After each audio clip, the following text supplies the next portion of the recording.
The story depicts a devastating pandemic called the Sahara flu that spreads rapidly from Egypt to Europe and the United States, killing millions of people and threatening civilization. While scientists struggle to find a cure for a disease with a 100% mortality rate, authorities build 500,000 underground shelters and establish a lottery system to determine who will have access to them in a desperate race against time to save humanity from imminent extinction.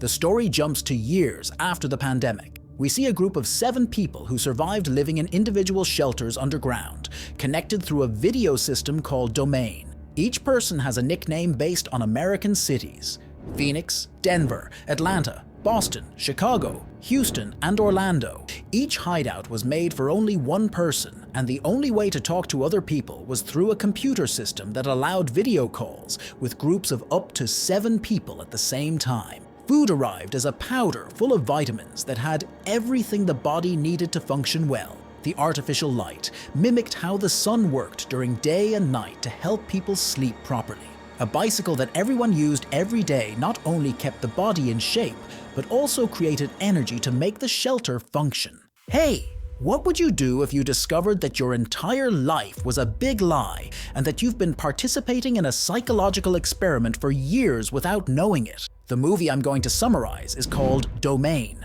It's an American film that mixes psychological suspense and horror. It's one of the most disturbing films I've ever watched, that messes with our heads from beginning to end. The ending left me shocked. That's why I invite you to subscribe to the channel, activate the bell, and leave a like to receive the best recaps. Orlando begins to show his true personality, demonstrating that he doesn't like the group. Denver tries to calm him down, suggesting that he control his anger so as not to harm his health. Orlando then coldly confesses that he has already killed people, saying that he gets bored and does bad things.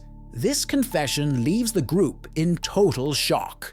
When they ask how many people he killed, Orlando responds casually that it was about 15 people, maybe 20. The group is horrified when he admits that there was a time when he killed for fun and that he found it entertaining. The situation becomes tense when Orlando begins to verbally attack Atlanta about her dead children, causing much discomfort in the group. Atlanta suggests a solution for dealing with Orlando. She argues that since day one, Orlando has been nothing but a problem for the group, and now he's confessing to having brutally murdered innocent people. She suggests that the group simply expel him and cut off his communication forever. Denver explains that the process is not simple, revealing that he discovered a way to do this after studying the system for years. He clarifies that expelling someone is forever, and there's no going back, so the group needs to be sure that this is what everyone wants to do. Therefore, they need to vote. The voting is very tense. Atlanta and Boston vote in favor of expulsion. Phoenix hesitates and votes against, as does Denver. Houston refuses to be the deciding vote. Surprisingly, Orlando makes the decision for them, asking to be expelled. Before being disconnected, Orlando makes a sinister prediction about the group's future, talking about pain, suffering, and pure misery that awaits them. He expresses frustration at not being able to see this happen. Pressured by everyone, Denver ended up giving in and removed Orlando from the communication network. After Orlando's expulsion, we see intimate moments between Phoenix and Denver. Phoenix has trouble sleeping, feeling restless after the day's events. Denver tries to reassure her, explaining that Orlando isn't dead, just isolated in a shelter in Florida. The conversation between the two becomes romantic, with both imagining what it would be like to be physically together in the same place, without the screens that separate them. They talk about being able to touch each other and express love for one another, seeing these hopes as what keeps them looking toward the future with optimism. 8 months have passed, and the group's situation had visibly worsened. Phoenix still struggled with insomnia and had recurring nightmares about her mother who had already died. Houston wakes up extremely irritated, cursing and complaining about his disturbed sleep cycle. He has serious problems sleeping, unable to sleep for days. Atlanta began to pray to feel better, and for the first time in a long time, Phoenix joined her. After morning prayers, they checked the daily numbers as they always did. First, the information about each person's health, then the data from the entire world about all the shelters. The numbers were worrying. Of the 500,000 survivors that existed at the beginning, fewer than 490,000 remained. On average, they were losing about 6 people each day. Chicago argued that looking at these sad numbers served no purpose. When another fight began, he interrupted everyone by playing an old educational video with Nadine, the woman who created the shelters. A video that everyone had already seen thousands of times. That night, Phoenix and Denver spent time together again, talking side by side on the screens. Lying in bed, they began to practice using their real names instead of the city names they had always used. But the next morning brought a frightening surprise. The screen with the numbers began to malfunction and then stopped completely. At the same time, the program that controlled Houston's sleep also began to malfunction. The group panics, since this equipment should be on all the time to provide real-time information about the situation outside. Phoenix began to suspect that something in the system had been damaged when they removed Orlando from the group. Phoenix decides to investigate the situation and suggests a radical solution: reactivate Orlando's communication. She theorizes that maybe they broke the system when they expelled him, since there should be 7 people in the group and now there are only 6. The rest of the group didn't agree with the idea of bringing Orlando back, and Denver insisted that he didn't even know how to do it technically. Phoenix became irritated with his unwillingness to at least try and decided to temporarily stop talking to the group. Worried, Denver sought to talk to her alone. He assured her that he really wanted to help. Touched by his sincerity, Phoenix finally reveals her dark past to Denver. She confesses that her mother wasn't alive before the pandemic, and that she was in prison when she won the lottery for the shelter. She tells her tragic story. She never knew her father, was raised alone by her mother, who worked constantly. During adolescence, she got involved with bad people and became addicted to drugs. She lied, stole, and ran away from home at 17, returning only after an overdose. The climax of her confession is devastating. One night, under the influence of drugs and paranoia, she accused her mother of stealing her drugs. She went to the kitchen, grabbed a knife, and stabbed her mother. Ironically, the drugs were in her room where she had left them. She explains that she had been in prison for a year when the pandemic began. Now Denver understood why Phoenix was so against voting to expel Orlando. Although he still thought their crimes were on completely different levels, wanting to help her deal with the terrible guilt, he decided to try to re-establish contact with Orlando. Denver worked for hours trying to make the connection work again. Finally, late at night, he managed to get Orlando's channel online again. But what they saw shocked them. Orlando's shelter was completely empty. When they told the rest of the group, Boston was furious because Denver and Phoenix acted behind everyone's back. Houston panicked irrationally, insisting that Orlando must be the one messing with his sleep system. Phoenix offered a more logical theory. Maybe Orlando tried to escape. Atlanta argued that the doors were locked, but the truth was that none of them had even tried to open their door since entering the shelters. Without telling anyone, Phoenix decided to try hers. The others continued trying to convince her not to do this, warning about the risk of a deadly virus entering the shelter. Later, Phoenix and Boston had a private conversation about the growing tension. Phoenix believed it was time for a change in leadership, but Boston replied that she was starting to talk very much like Denver, someone he considered deeply suspicious. Boston confessed that Denver reminded him of his father, a man who seemed caring and charismatic, but was cold and dangerous inside. Phoenix countered, insisting that she knew Denver well enough to trust him. Even so, despite defending Denver, Phoenix couldn't shake a growing feeling of doubt. She began reviewing old recordings of time spent with him, and the memories awakened something disturbing. This made her think, could Orlando have left personal recordings? She asked Denver to try to access Orlando's private files, and he agreed. At first, the footage seemed completely normal, Orlando following his routine, exercising, eating. But the final recording was deeply disturbing. Orlando was exercising on a machine when the screen suddenly filled with interference. Through the distortion, his panicked screams could be heard, raw and desperate. When the interference stopped, Orlando's shelter was completely empty and the door was open. Since the recording lasted more than 5 hours, Denver skipped to the end. There, he saw the shelter door slowly closing by itself. When they shared this discovery with the others, Houston, in a state of paranoia, launched a crazy theory that Orlando was actually a mastermind behind everything who organized the entire shelter situation and lied about the pandemic. Boston suggested that the video could have been altered, but even he admitted that the explanation seemed weak. Phoenix proposed that they consider escaping. It was becoming clear that the shelters were no longer safe. Boston insisted on having a vote, but Houston completely ignored the discussion, and Atlanta argued that it wasn't the right time to make such a drastic decision. That night, Phoenix searched every corner of her shelter and discovered a small removable panel in the wall. As she tried to open it, the computer screen suddenly came to life with a horrible image.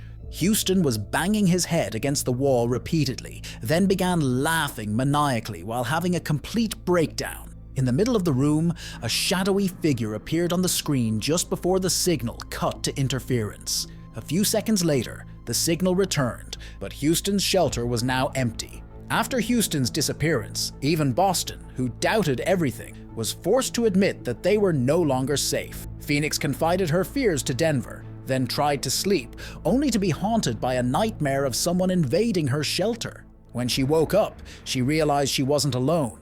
It turns out a rat had entered through the loose panel that Phoenix had found the night before. She decided to investigate further, reaching into the opening. Her hand found nothing but empty space. When the rest of the group checked their own walls, they discovered identical panels, each hiding the same impossible void. This kind of open space shouldn't exist in an underground structure. Another heated discussion began, but this time Phoenix took control. She naturally assumed the role of the group's new leader. She instructed Denver to try to establish contact with other survivors, while the rest began looking for possible escape routes. Chicago took a passive stance, insisting they should just wait. He refused to join the search. When no one could find anything useful, Atlanta took a desperate step. She broke the tube that delivered her nutritional powder, hoping to see where it led. But just like the panels behind the wall, there was nothing but a huge void. Suddenly, interference flooded Atlanta's screen. A shadowy figure appeared, and in seconds she disappeared. Just like Houston, shaken to the core, Chicago finally broke. Unable to deal with the horror, he decided to end himself. Pulling his blanket, the others discovered that he had been accumulating nutritional powder, starving himself for some time. Once the remaining survivors recovered from the latest shock, Denver shared the results of his investigation into the shelter's computer system. He managed to access footage of other people outside the group, although the recordings had no sound.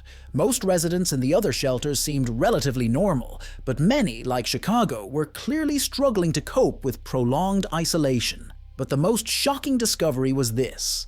Denver found records of only 1,000 individuals, not the 500,000 they had been told about from the beginning. This meant there were only 1,000 shelters, and they had been deceived about the size of the so-called rescue of humanity. Stunned by the deception, Phoenix decided she would rather leave on her own terms than sit waiting for unknown forces to take her. She devised a plan. Use the sharp edges of the broken panels to cut the wires that controlled the door locks, even if it meant losing access to food and oxygen. She and Denver agreed on a meeting point in case they managed to escape. Boston, staying true to his principles, insisted they have a final vote to honor the group's tradition.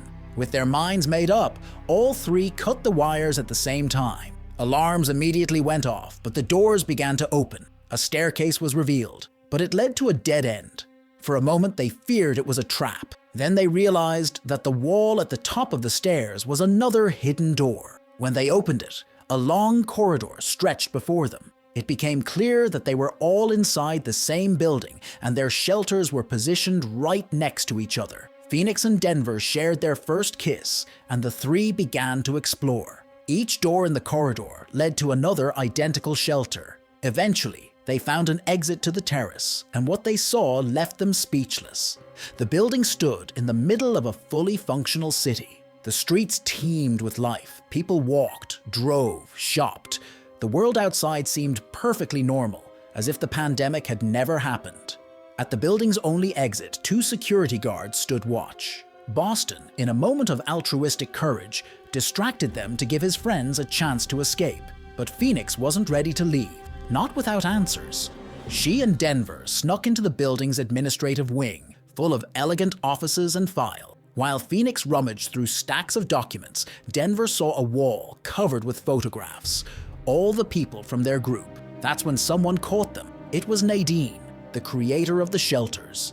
She clearly knew how dangerous Denver was and didn't intend to take risks. Under pressure from Phoenix, Nadine finally revealed the shocking truth behind everything. They weren't just participants in some experiment. They were prisoners. The pandemic was a complete fabrication. The news footage, all staged by hired actors. The inmates were transferred from regular prisons to these experimental shelters. Nadine details how the process worked. They put sedatives in the prisoners' food, transported them by plane from Arizona, and installed them in the facility the next day. The reason the experiment was terminated was as cold and cynical as the whole thing. A video of Orlando being expelled from the group leaked online, causing a massive public scandal. People were outraged to discover that the prisoners were treated with unexpected humanity, receiving relative freedom and comfortable living conditions. Facing public backlash, the government cancelled the program and ordered that all participants be sent back to traditional prisons. Denver exploded, furious with Nadine's lies and manipulation. Nadine reveals the true nature of the participants' selection. She explains that Phoenix was one of 1,000 prisoners specially selected for the program. Psychological evaluations indicated that it would be very unlikely they would reveal their personal stories since the crime they committed was very serious. And they would be most likely to believe the pandemic scenario. This way, Nadine could study how each one created a new identity to survive and adapt to the fabricated social environment. When Phoenix demanded to know the truth about the others, Nadine revealed everything. The true crimes of each member are brutally exposed. Orlando was a career criminal. His confession of serial murder wasn't a lie. Houston, a gang member who personally killed 20 people. Atlanta was suffering from postpartum depression when she drowned her 3 young daughters.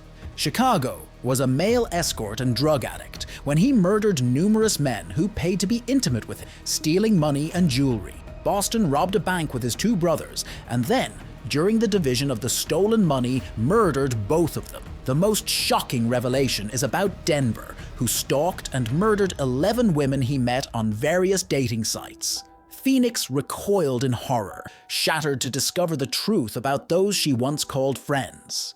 But Nadine insisted that the experiment was fundamentally humane. She gave these people a much better life than any prison could offer, a chance to abandon their dark pasts, forge new identities, and build real human connections. Before the conversation could continue, more guards arrived, firing shock weapons to subdue the fugitives.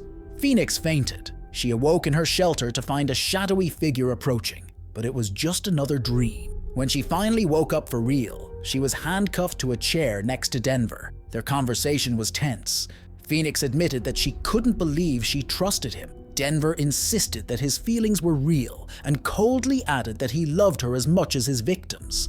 He admitted that he suspected the true nature of the experiment the moment Phoenix told him about her crime. With Orlando's confessions and his own past, it was easy for him to put the pieces together. He never said a word because he found the entire experiment perversely fascinating. Phoenix called him a sociopath. He calmly agreed. The guards dragged them back to the corridor where the rest of the survivors from the original group awaited. Orlando immediately attacked, accusing everyone of hypocrisy before suddenly attacking a guard, trying to grab his weapon. The desperate act triggered a burst of gunfire from the other guards. The 5 remaining participants were sent back to their shelters, where they had to wait for the transfer process to be arranged, returning them to the prisons where they would serve their original sentences. Chicago's body was removed from his shelter, and all his belongings were ruthlessly thrown away. But in his room, Phoenix found 2 things that meant a lot to her. A photo of her beloved mother, whom she tragically took from the world during a moment of madness, and the small body of a rat, the only living creature that managed to infiltrate their artificial world. And so the film ends. Domain is a work that deeply messes with our minds, exploring themes like isolation, identity, redemption, and the nature of good and evil. The film questions whether people who committed heinous crimes can really change and whether true personal transformation is possible. What rating would you give this film? Don't forget to activate the bell to be notified of new recaps. So until next time,